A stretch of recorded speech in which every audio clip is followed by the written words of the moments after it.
this session, we're going to take a look at adding account dimension values. So let's talk about what dimensions are first.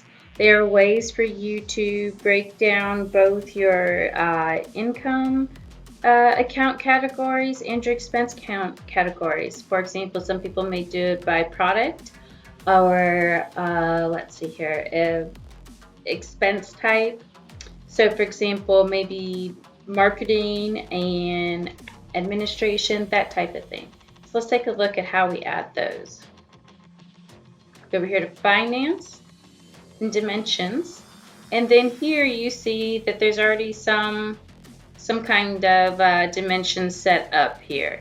So what it is, so for example, this department is one that's out of the box. So a lot of times maybe you're coding your rent expense, for example, and you want to code 25% of it to administration and 25% to production and maybe 25% to marketing and so on and so forth.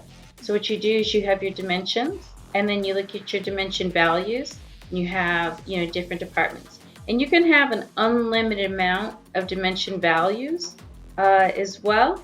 So we'll go in here and add one. Let's say we'll do region, for example, okay? Region automatically fills in here. From here, you'll go to dimension. You do dimension values. And we'll say we'll have Northeast, right? And we'll do North, the Northeast. And we'll do Southeast. We'll do Southeast. And so on and so forth. So you can break all of these down. And then that way, whenever you want to use them in a general journal, you can. General ledger account dimensions. Thank you.